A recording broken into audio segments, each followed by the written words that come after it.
Diablo 3, a game 12 years in the making, the sequel to one of the most successful franchises in game. Ugh, great. This is exactly what I was hoping would happen. Let's try this again.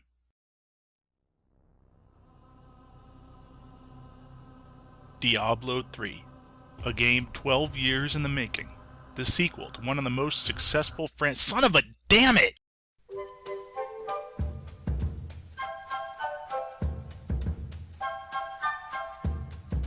Screw this. Let's just skip to the griping. Part 1. The griping.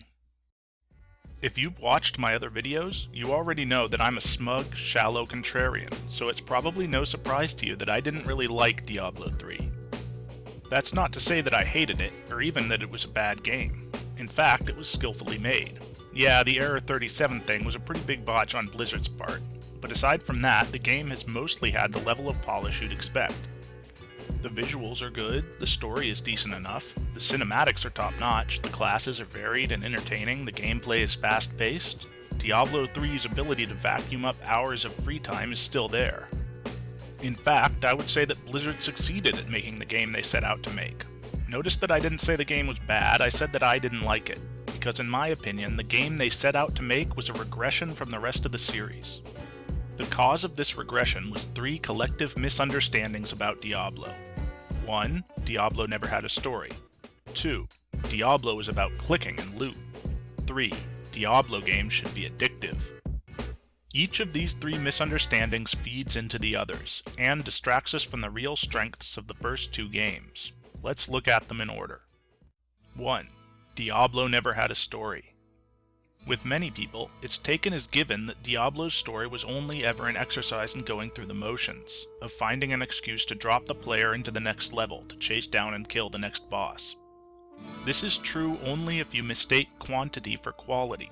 It's true that the story was never particularly long or complicated, but that doesn't mean it wasn't effective.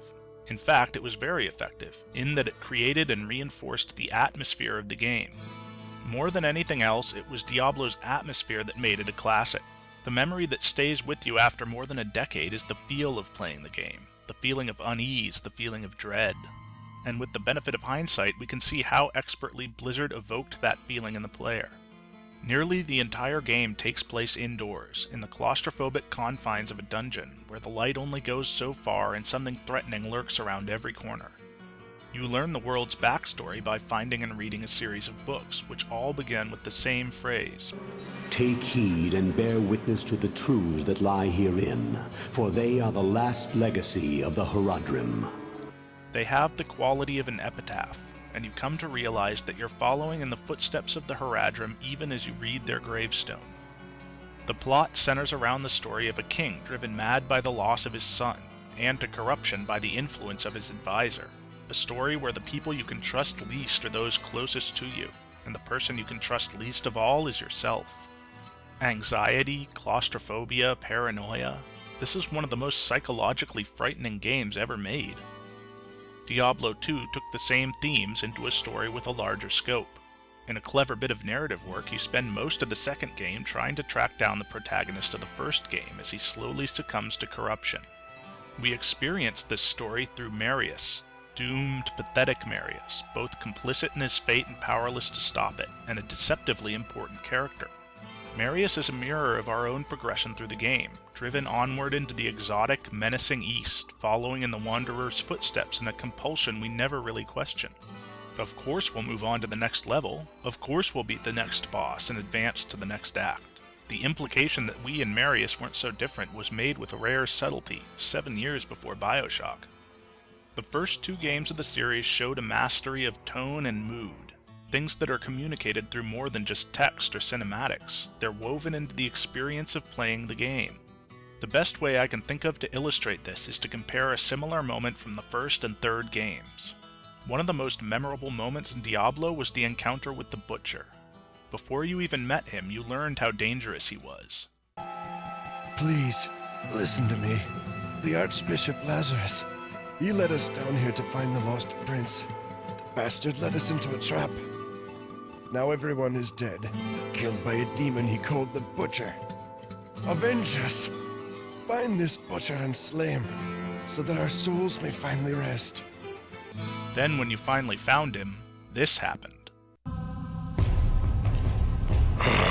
Fresh meat.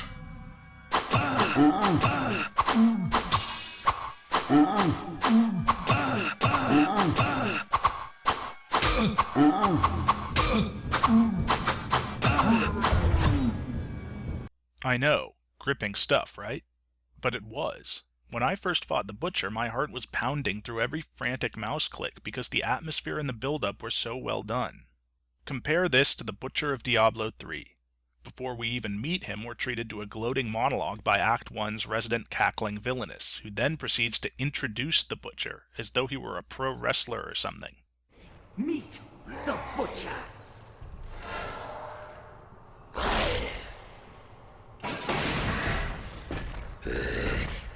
Fresh meat.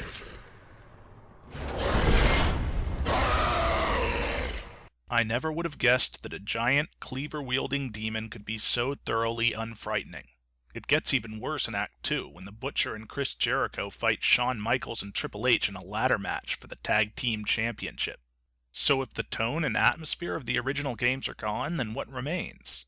The answer to that question can be found in misunderstanding number 2. Diablo is about clicking and loot. You've seen this one in both previews and reviews. Usually they contain some variation on one of the following phrases. Diablo is mindless fun.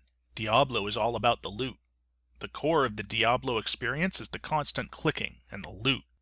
Clicking isn't the core of the Diablo experience, it's the surface. It's the opposite of the core. Saying the core of Diablo is clicking is like saying the core of a book is turning pages, or that the core of a movie is sitting in a chair. These are the means by which you experience the content, not the content itself. If you say the core of the experience is the loot, then you're getting closer, but not in a good way. What the original games had, in addition to atmosphere, was a rhythm.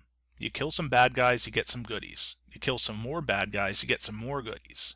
Lather, rinse, and repeat. Always repeat, because that's how you keep them coming back.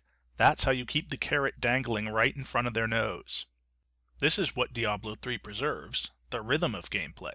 Which is fine, but I don't like to think of this rhythm as the core of Diablo, and neither should you. Because this is the game's operant conditioning chamber, something more widely known as a Skinner box.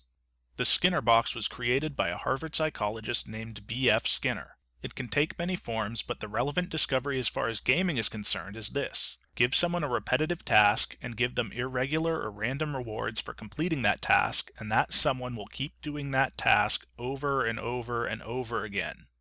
Kill some bad guys, get some goodies. Kill some more bad guys, get some more goodies, and every so often you get a really good purple or gold-colored goodie. That's what keeps you coming back. It would be unfair to claim that Diablo 3 is nothing but an exercise in psychological manipulation. But we should recognize that part of the game's hook is the behavior that it conditions in the player. This brings us to misunderstanding number 3. Diablo games should be addictive. Because Diablo 3 certainly is addictive. Once you start playing it, it's hard to stop. You want to kill just one more spawn and clear out just one more level. If you gauge quality that way, Diablo 3 is a high-quality product. But is this really the way we want to judge quality? Is addictive really something games should aspire to be? Keep in mind that this word has a negative connotation in almost every other context. I mean, crack is also addictive, but that's generally not considered a point in its favor. I'm not saying that there shouldn't be cycles of challenge and reward. Those are what make a game instead of just a movie you watch on your computer. At their best, they're what get you personally involved in the events on the screen in a way that passively observing doesn't. But the key is balance, and Diablo 3 has tipped the balance too far to one side. Tone, atmosphere, and mood are secondary concerns, which is to say, everything that creates emotional impact is a secondary concern. The primary concern is the mechanical stuff, the cycle of behavioral reinforcement that gets the player hooked and keeps them hooked. This is why I say that the third game is a regression from the first two. The first two Diablo games were incorrectly thought to be mindless fun, when in fact they were something more. Do you remember when the first screenshots were released, and there was a medium-sized brouhaha over how colorful they were? It was kind of silly, of course, like everything else on the internet, but there was a grain of truth to those complaints. The concern over the game's visual style was just one part of a broader concern, which was that the things that made Diablo more than just mindless fun were being thrown overboard to make room for more clicking and more loot. Now we can see that those concerns were justified. Diablo 3 is a well-made game, a well-polished game, a mostly well-balanced game. But that's all it is, and it should be more. It used to be more. Question and answer section. Question 1. If Diablo 3 doesn't have what I'm looking for, is there some other game I should play? Strange that you would ask such a specific question, but yes, there is. It's called Path of Exile. Path of Exile is an upcoming free-to-play game that has similar gameplay to Diablo 3 but better atmosphere. It also has a great premise. An entire evil continent? Why didn't anyone think of this before? It's currently in beta, but you can get into the beta by buying some of their cash shop currency. Here's the website. Question 2. Damn it. Sorry, question 2. Question 3. What's the next video going to be about, and will it have multiple parts? Again, it's strange that you would ask so specific a question, but the next video will be about the Elder Scrolls series, and yes, it will have at least 2 parts. Question 4. Oh well, never mind. See you next week.